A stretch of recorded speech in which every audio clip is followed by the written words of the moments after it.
Al-Quran pedoman kami, Darul Islam jalan Tuhan kami.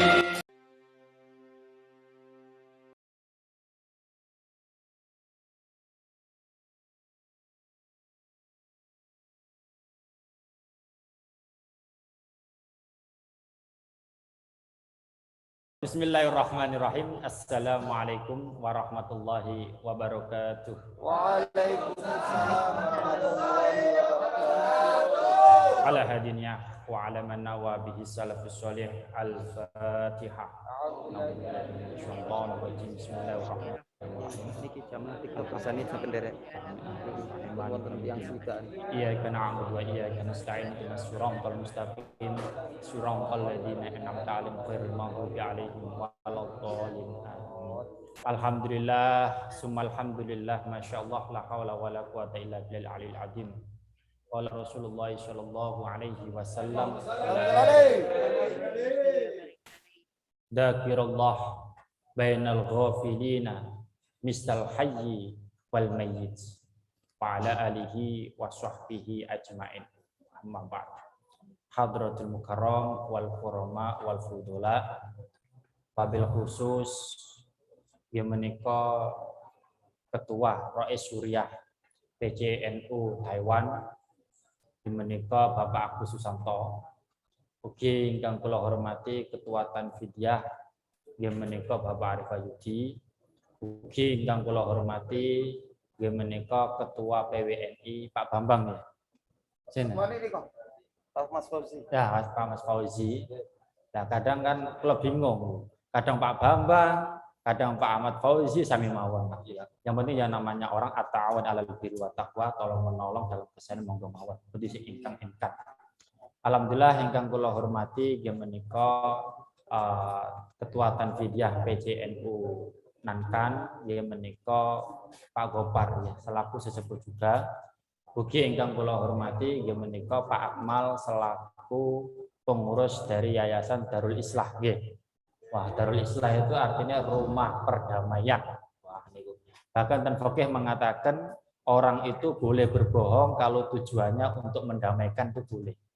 Ada si A konflik dengan si B, kemudian sebagai penengah-nengah berbohong sedikit demi untuk merukunkan, itu boleh.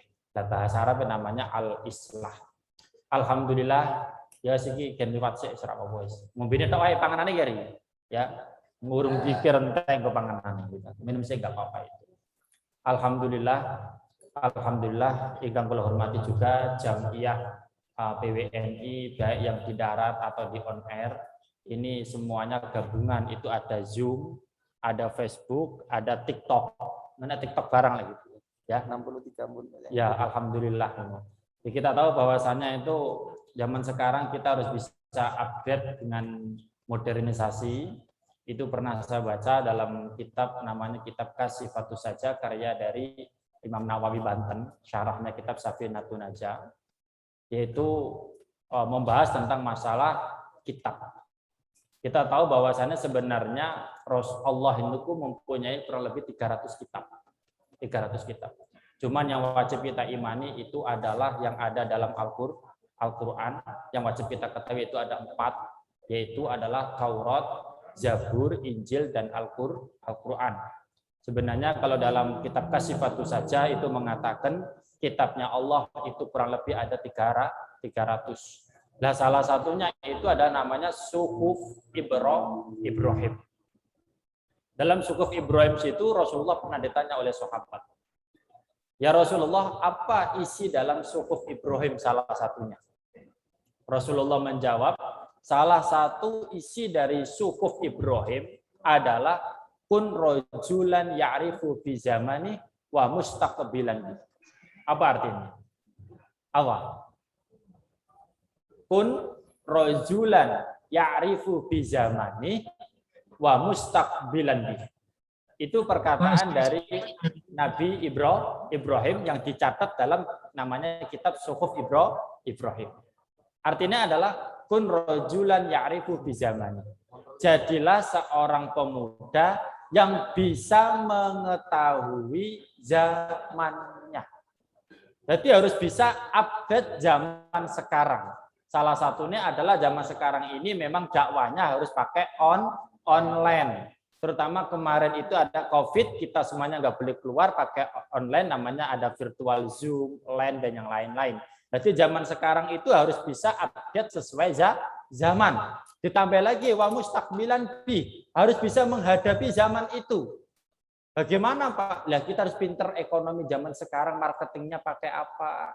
Kalau zaman dulu itu adalah pelanggan itu datang, sekarang enggak. Sekarang itu pelanggan harus kita antarkan produk yang kita jual. Dan kita harus tahu itu.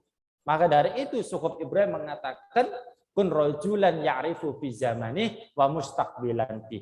Jadi wong lanang sing iso ngerti zamane plus bisa menghadapi zaman itu. Lah zaman sekarang sampean nggak bisa menghadapi era kecepatan sekarang, ekonomi sampean akan menjadi yang paling rendah ketimbang yang tahu zaman. Termasuk salah satu dakwah itu adalah pakai virtual. Pernah suatu hari gini ya, ada salah seorang mahasiswa S1 di daerah kalau nggak salah Surabaya. Saya nggak menyebutkan kampusnya ya. Dia itu S1 di daerah Surabaya. Karena dia itu kadang belajar usul fikih sama saya melalui melalui telepon atau apa. Nah, beliau tanya saya, meng-share makalah yang mau dijadikan materi kuliah besok. Nah, di-share makalahnya pakai teks semuanya pakai bahasa Arab. Dikirimkan kepada saya itu bab namanya bab wasail. Apa itu wasail? Wasail itu artinya adalah bab wasilah. Dalam fikih ada namanya adalah al-wasilah. Apa Pak? Ada istilah namanya adalah al-wasail hukmul maqasid. Al-wasail hukmul maqasid. Suatu perantara itu beda hukumnya tergantung tujuan. Salah satunya apa? Virtual Zoom ini kalau digunakan untuk bisnis, berarti virtual ini nilainya duniawi. Tapi kalau virtual Zoom ini kita gunakan untuk dakwah, jadi ini pahala. Nah itu namanya wasilah. Wasilah itu mufrad, jamaknya adalah al-wasail. Al-wasail hukmul maqasid, wasilah itu tergantung hukumnya beda-beda tergantung niat tujuan. Contohnya apa? Kopi. Kopi itu wasilah. Kalau sampean ngopi tujuannya untuk menemani dzikir supaya gak ngantuk. Nemani mutolaah kitab dan gak ngantuk, minum kopi jadi sunnah, ganjaran, satu teguk ganjaran. Tapi kalau minum kopi untuk ngancani togel,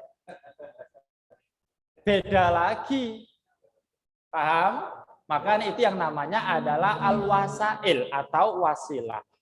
Besar tidaknya suatu ganjaran wasail tergantung bagaimana fungsi wasail tersebut.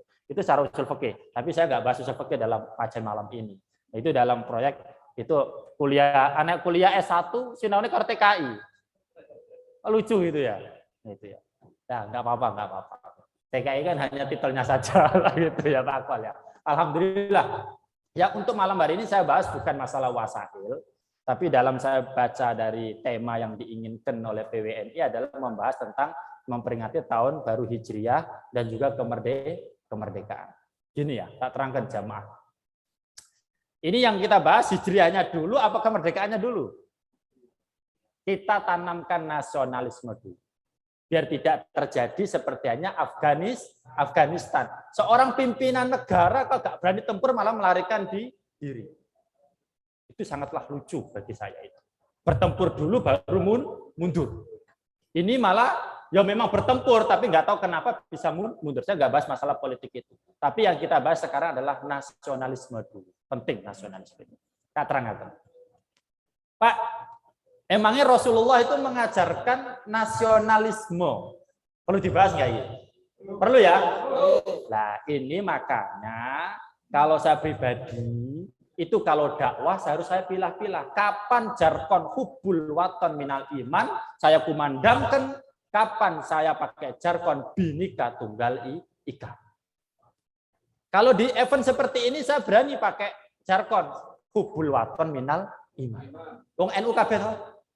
Nah, wong dikiran dikul gofin berarti tawasul berarti berarti tak bahas adalah nasionalisme dan hubbul waton minal iman.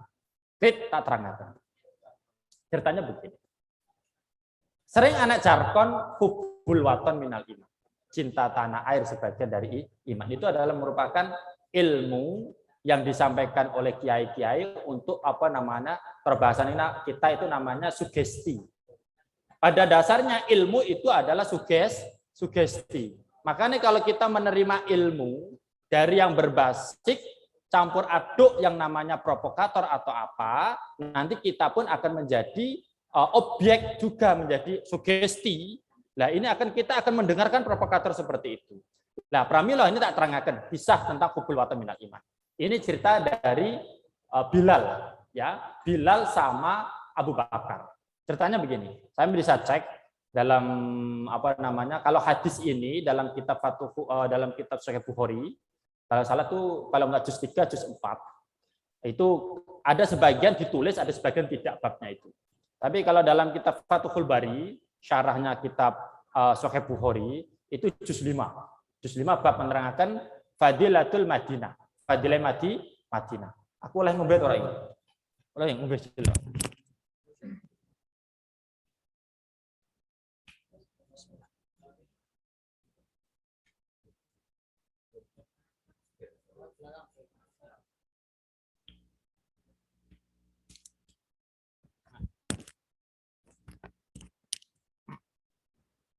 Ini mic-nya itu ada 3 ini yang. Saya terangkan lagi ya. Pun ini ada air putih, enggak apa-apa, enggak mangke mawon. Nah, salah-salah king sermon. Lah pun sak nampane pun. Gedang gorengnya enggak apa-apa munggah. Jadi begini ya. Kita tahu bahwasannya Rasulullah itu pernah yang namanya hijrah. Dari Makkah menuju Madinah. Saya aku tanya, sering ada emang istilah, aku sekarang sudah hijrah kok. Saya tanya, apa definisi hijrah? Hah? Apa? Pindah. Apa definisinya? Apa definisi hijrah? Apa? Pindah. Pindah dari satu tempat ke tempat yang. Nah, itu. Tak terangkan, ini bisa connect juga. Definisi hijrah secara bahasa itu namanya tarku. Meninggalkan. Secara bahasa hijrah itu artinya tarku, meninggalkan. Kalau secara istilah itu adalah mufaraqatu daril kufri ila daril Islam. Memisahkan diri dari negara yang berbasis kufur non-Islam menuju negara Islam. Itu definisi hijrah. Saat itu tak terangkan. Rasulullah kan hijrah dari Mekah ke Madinah. Lah ketika nyampe Madinah, di Madinah itu kebak penyakit. Kayak sekarang ini COVID ini. Makanya penyakit yang menular itu bahasa Arab yang namanya taun. Taun pernah baca nggak hadis-hadis terjemahan itu? Taun. Kesamaan nggak tak kayak contoh terjemahan. Maksudnya seorang aku dakwah yang ngarepe ustaz, masuk pernah nggak baca terjemahan taunnya di sini kan gitu ya. Lagi tak terang sampean. Pernah nggak baca terjemahan atau apa istilah penyakit taun? Pernah dengar? Pernah baca kan? Apa? Belum. Nggak update berarti ya. Apa definisi taun? Wabah. Apalagi? Apa? Nggak tahu. Definisi taun itu adalah al-marad yu'iddu wa yumitu. Penyakit yang menular dan mematikan. Itu namanya at-taun. Bahasa Arab taun, secara istilah ulama adalah al-marad yu'iddu wa yumit. Penyakit yang bisa menular plus mematikan. Termasuk COVID. COVID ini juga kategorinya adalah taun. You understand? Itu bisa. Nah, kembali ke tema. Walamma ini hadis ini diriwayatkan oleh Dewi Aisyah.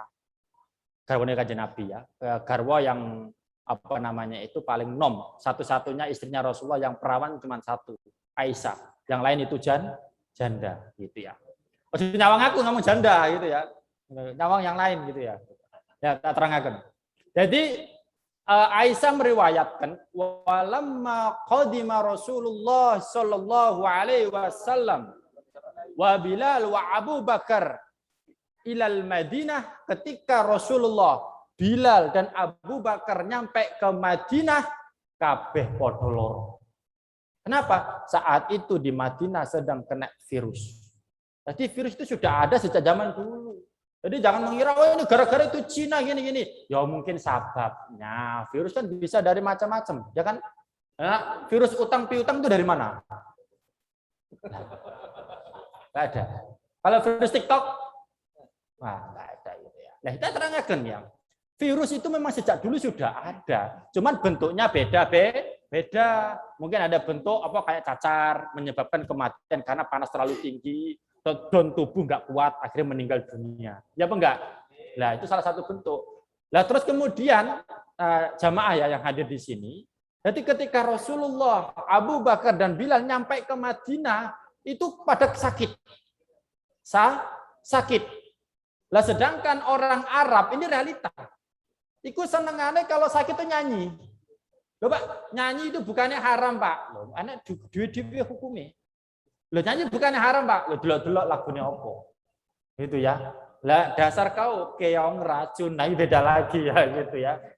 Nah, makanya saya punya kitab namanya adalah kitab itu namanya apa namanya? Hukmul Aghniya wal Musiqah. Anak kitab fikih khusus membahas tentang hukumnya catur, musik, terus lagu-lagu dan mendengarkannya. Saya punya itu. Intinya dalam lagu hukum dasar itu memang rata-rata itu memakruhkan, nggak mengharamkan ya, memakruhkan. Itu pun tergantung dari syair dari lagu itu. Nah, kadang aneh opik tombo ati. Wes, refleks langsung gitu ya. Refleks gitu ya. Kan malah kadang ada yang mendengarkan ikut-ikut terenyuhan begitu ya. Itu kan, Pak, saya kan sholawatan. Anta samsun anta. Itu kan bahasa Arab. Lah kayak wong ngene-ngene apa ngerti artinya? Ngomong karek ngene-ngene tok. Ini enggak ngerti. Makanya aneh yang sholawat-sholawat itu model lagu-lagu yang sifatnya itu adalah bisa direnungi oleh kita. Salah satunya tadi makanya anak Syah dalam kitab Ihya Ulumuddin, yaitu bab menerangkan ilmu, itu enten dawuh yang menika inna fi syi'ri la hikmah. Kadang di dalam syair terdapat hikmah. Dari ini syair itu boleh. Syair apa? Ya kayak sama nyanyi anta syamsun anta badrun anta nurul fawqa nuri lah. Saingan ya. Gitu ya. Lah singkat cerita syair itu kadang kala boleh. Yang penting maknanya ada hikmah atau bertujuan bisa menimbulkan ketaatan itu bagus. Nah, saya nggak bahas masalah itu, sekilas saja. Orang Arab itu kadang anak opo-opo itu nyanyi kayak orang India. Loh, bener. Makanya ketika Rasulullah nyampe ke Madinah, Tala'al badru alaina. Ya apa enggak? Ada. Bahkan Rasulullah pernah mensair. Baca itu ada. Ala laita, apa itu? Kalau nggak salah itu gini. Saya tuh lupa itu dalam kitab Nahwu namanya kitab Al-Imriti, itu membahas masalah tentang kata laita, yaitu adalah anak syair yang memang Kanjeng Nabi yang mengucapkan syair itu. Nah, ini anak syair yang diucapkan oleh sahabat Abu Bakar. Ketika beliau itu sakit, syairnya begini, bunyinya begini. Wa kullum ri'in musabbahun fi ahlihi. Lihat al mautu adna. Itu dawa syair itu. Nah, intinya adalah setiap orang akan selalu berlari-lari dalam keluarganya, tapi mati akan selalu ada pada di sisinya. Nah, dalam syair ini itu dinyanyikan oleh Abu Bakar saat beliau itu meriang nyampe ke Madinah. Makanya tadi saya terangkan adalah orang Arab itu memang kadang menyanyikan lagu-lagu atau syair. Seperti hanya orang India. Nah, setelah beliau itu membaca syair itu, Bilal mengatakan begini, Allahumma il'an syaibah wal'an uqbah kama ahroju fi ardina ila adil wabah.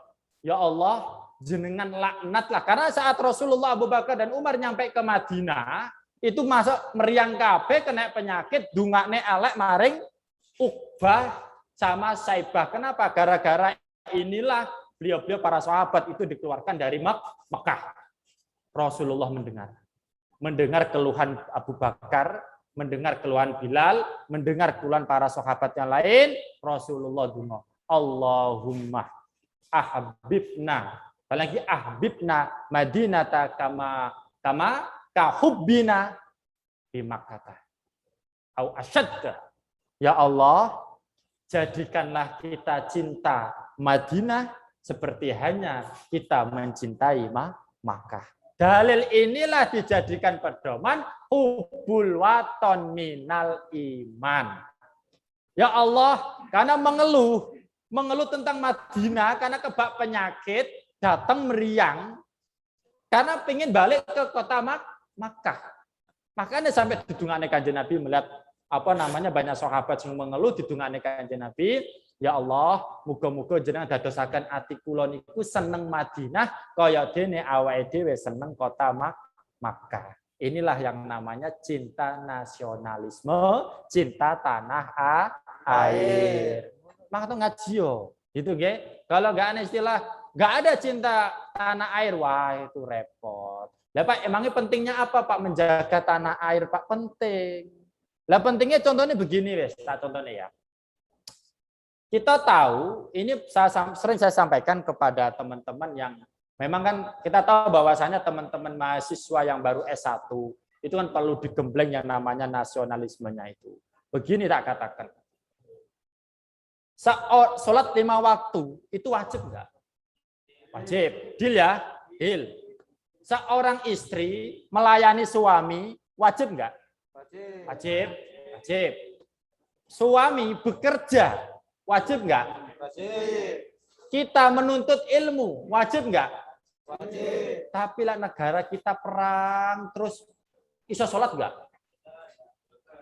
Iso kerja enggak? Iso ngaji enggak? Inilah yang namanya apa?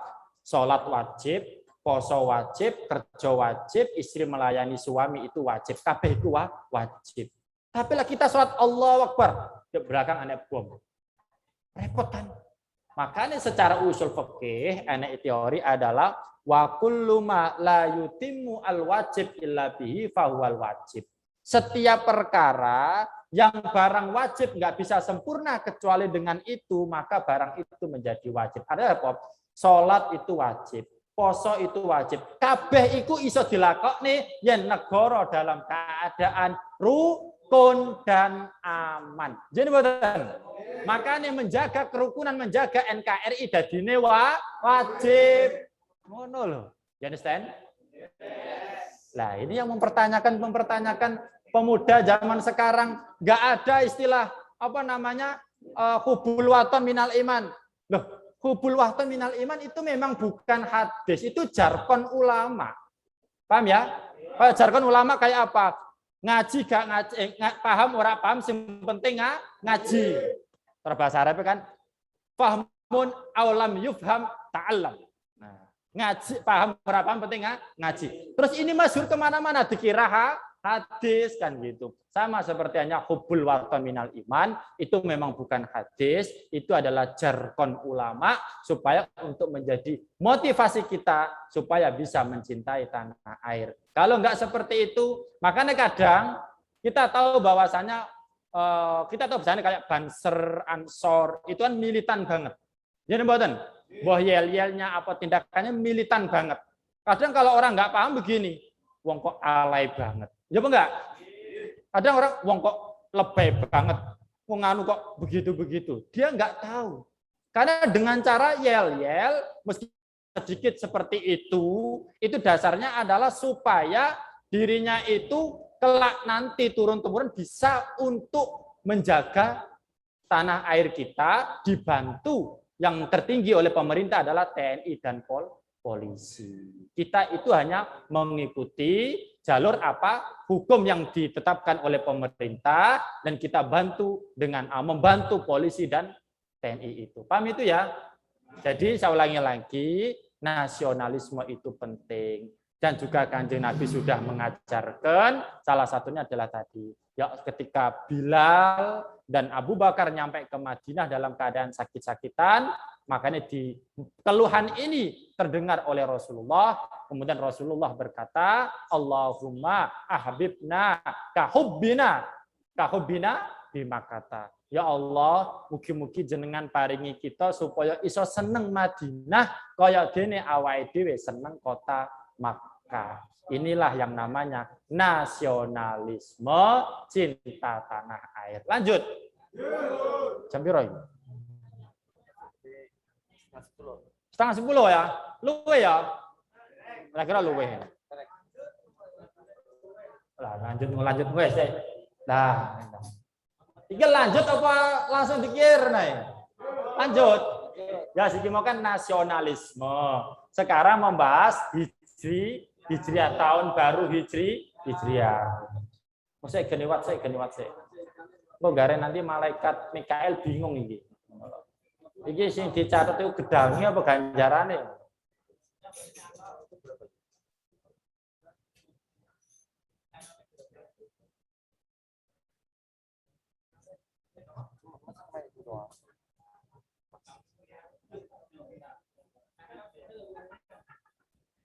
Sambun. Lanjut ya. Iki sing teng mriki satu telu lanjut. Lanjut tuh. Followernya banyak ya? Lumayan. Follower. Ya, lanjut ya.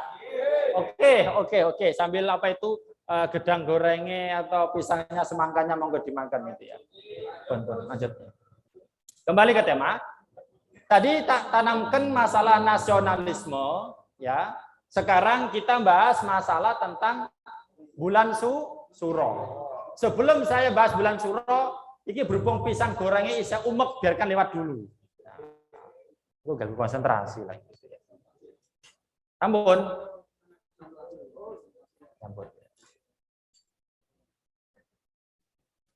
Paham ya? Oke, lanjut.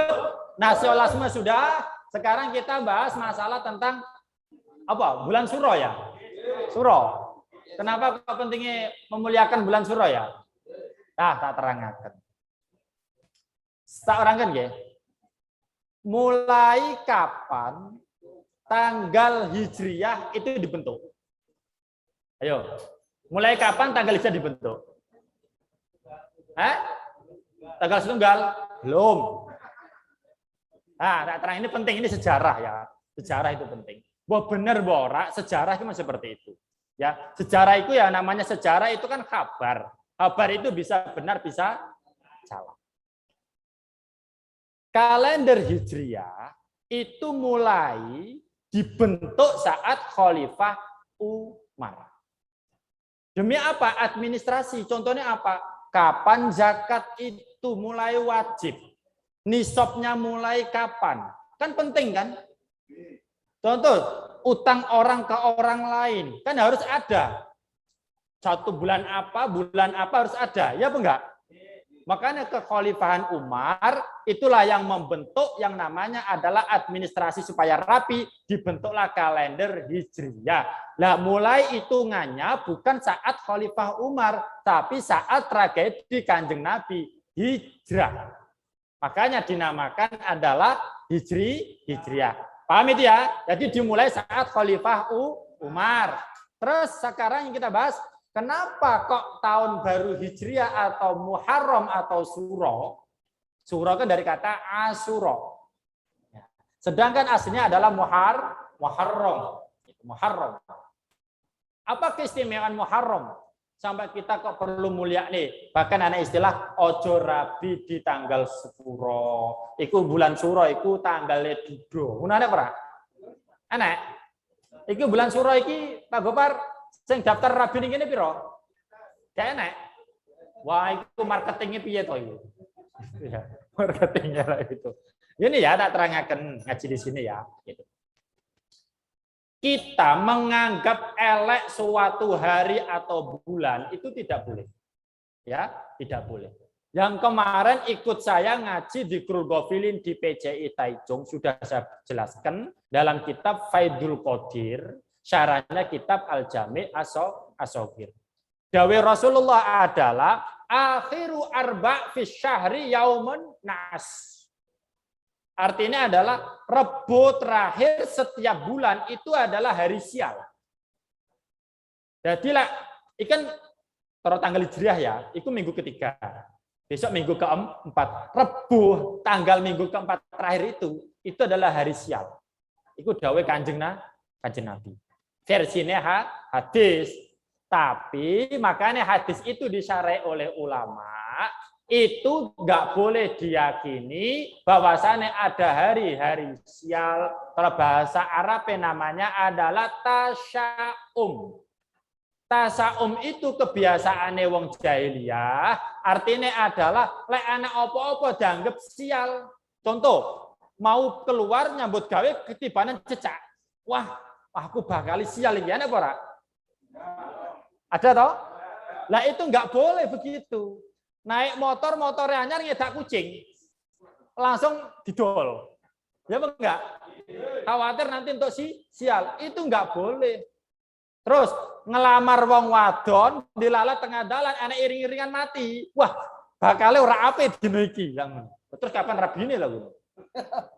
Itu dalam Islam nggak boleh. Itu kebiasaannya wong jahiliyah. Lek bahasa Arab namanya at-tasya'um. Tasya'um itu tidak boleh. Paham? Jadi lek kita mengatakan bulan Suro adalah bulan sial, tahun Budo nggak boleh rabi, itu keliru. Lah wong tuwek-tuwek ngakon kita bulan Suro jangan rabi, itu mung mulyane agunge bulan Suro. Paham? Bukan karena anak sial-sialan enggak, mulyane bulan Muharram. Makanya akan kitab Tambihul Ghafilin bab menerangkan fadilatu Asyura, fadilah bulan Suro. Kenapa sampai Rasulullah muliaannya bulan Asyura? Itu anten hadis begini. Qalu laqad fadalallahu Asyura 'alal ghair.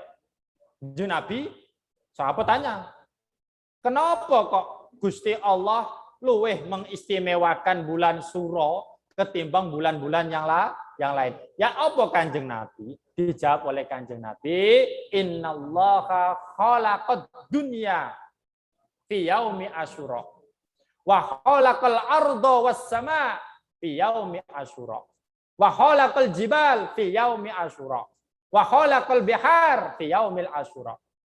Sahabat, le tak kandani. Allah nyiptakne langit lan bumi tepat tanggal 10 Suro. Allah nyiptakne gunung 10 Suro. Allah nyiptakne segara 10 Suro. Jadi lek anak tanggal 10 Suro adalah memperingati ulang tahunnya langit lan bumi. Ulang tahunnya gunung, ulang tahunnya segara. Iku tanggal 10 Suro. Makanya 10 Suro ana istilah ngelarung segara ngono ta. Lah itu. Jarene ten kita Tambihul Ghafilin, kenapa kok awake dhewe tanggal bulan Muharram iku lek aja ngadakne rabi tanggal itu amarga mulyane bulan Suro, banyak tragedi-tragedi penting tepat tanggal 10 Muharram. Isane lewat mana iki? Wah, jam piro? Wah, setengah 10. Pun ya. Itu ya, pun. Ya, niku mawon tak terangkan kapan-kapan mungkin bulan depan lagi bisa membahas tentang lebih ke detailnya. Tadi tak pentingkan Kak, nasionalisme itu penting, ya, supaya tidak terjadi yang seperti hanya di Afghanistan. Akhirnya apa? Banyak negara bubar tuh banyak kayak Sri Lanka loh. Karena apa? Karena masyarakat yang ngeyel, akhirnya nggak ketoto macam-macam dan pejabatnya kurang cinta nasionalismenya, akhirnya apa? Akhirnya menjadi negara miskin. Dan akhirnya apalagi Sri Lanka minta bantuan Cina untuk bisa mendanai mengatur Sri Lanka, akhirnya nggak bisa bayar, akhirnya Sri Lanka dikuasai ekonomi semuanya. Indonesia pun bisa sama seperti itu kalau kita nggak ada cinta nasionalismenya. Paham ya? Al-Fatihah. Ya, ya. Suratul ladzina an'amta 'alaihim ghairil maghdubi 'alaihim. Hey there. Subscribe to my channel. and also press this bell icon.